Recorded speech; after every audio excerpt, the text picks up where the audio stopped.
The following presentation is a deep dive video where we do a deep dive into anime series or movie, cartoon series or movie, or video game. Please sit back, enjoy, watch the whole video, and if you have any questions to ask, please leave it in the comment section.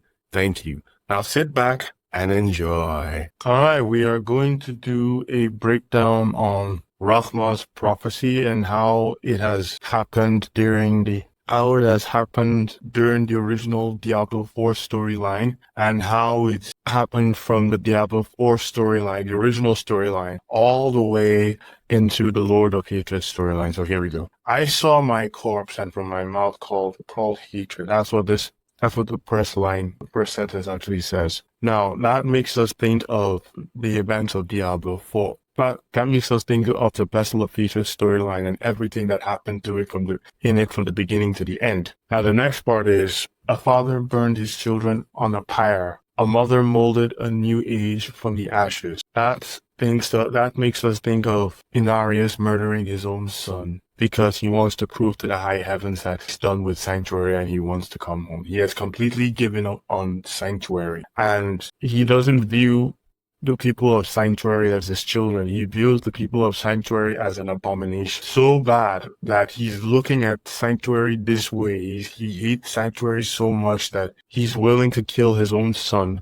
just to go back to the high heavens. And then when you speak of a mother molding a new age, we're talking about that mother being Lilith. Lilith wants to create a new era, a new age for all the people of Sanctuary, so that they don't have to live in fear. Then when you look at I saw the weak made strong, again, that does correspond to Lilith, who wants to make the people of Sanctuary strong enough to stand up against the might of hell, and that is hell being brought to them by the prime evils, Mephisto, Baal, and Diablo. Hatred, destruction, and terror.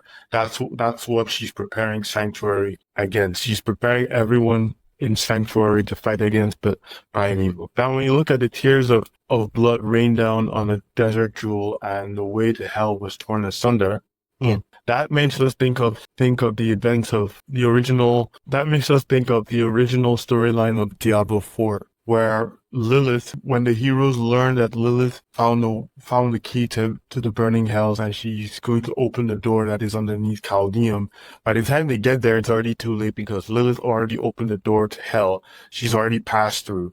And as a result of opening the door to hell, Chaldeum is tainted with blood rain. There was a time when this city used to be very beautiful back in Diablo 3, but now, looking at it right now, it's sad. It pains me to see Chaldeum like this. I mean, it's worse than it was when Belial invaded Sanctuary. Speaking about Belial, I will get to him in a minute. So I will get to him.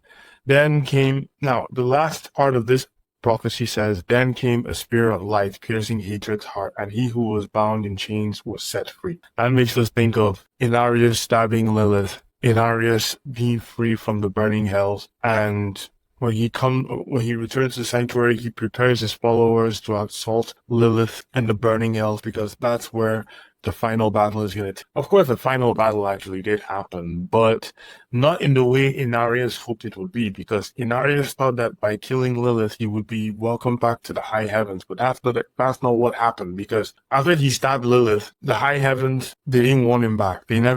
They just kept him silent. While he was crying out to them, Lilith takes the opportunity and stabs him. She tells him the truth. Like, the heavens aren't going to welcome you back, not after what you did. Not after killing Rathma. They did not rejoice when you killed our son, and they're not going to rejoice right now if you kill me. It's that simple.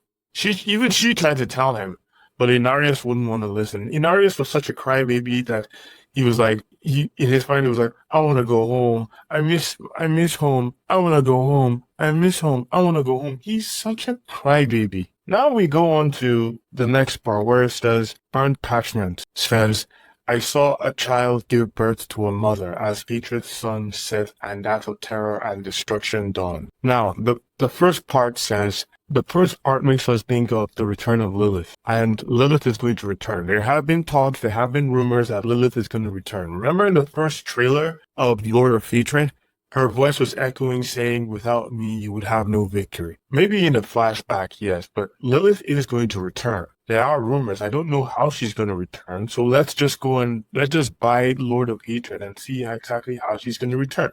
Or maybe in an upcoming trailer is going to show us how she's going to. I mean, I miss Lilith. Lilith was a very important character. She was a pro, and I would much rather welcome her back than to welcome Inarius. Because despite her twisted way of saving Sanctuary, Lilith did care about Sanctuary. You gotta give her props for that. Then Hatred's sunset and that of terror and destruction dawn. No, Hatred's son.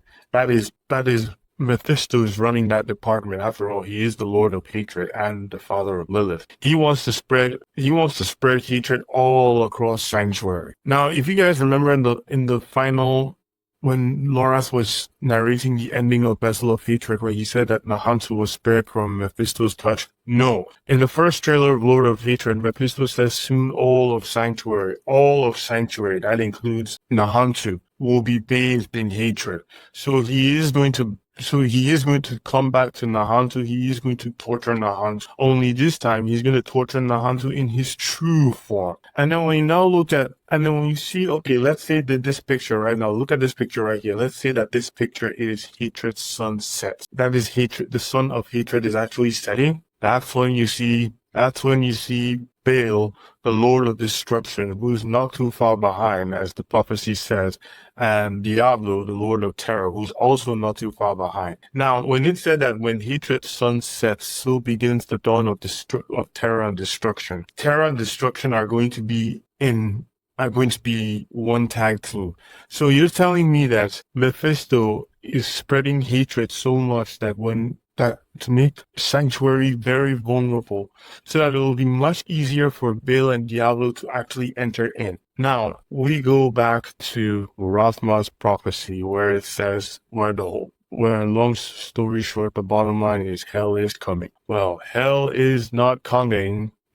Well, hell is not coming. Hell is already here. You have the lesser evils, Andariel, the maiden of anguish, Durrell, the lord of pain, Delilah, the lord of lies, and Asmodan, the lord of sin. They are already on Sanctuary. Andariel, Durrell, and Delilah, they are already lair bosses. But Asmodan, he's the only one that is a world boss. Hell's already coming. It's already here from the lesser evils department. The prime evils are already coming. Hell is already here. Hell is already. If you guys have any questions or comments about this video, make sure you leave a comment behind so I can explain everything properly if this video didn't actually make sense. And I will see you guys in the next video. Thank you for watching this presentation. Don't forget to subscribe to this channel don't forget to subscribe to this channel to stay up to date with the latest videos that come out. If you have any questions or comments about this presentation, again, leave it in the comment section. Feel free. Don't be afraid to ask any questions. Don't be afraid to comment. Don't be afraid to give your opinions on the presentation. And I will see you guys in the next video. I promise. Bye.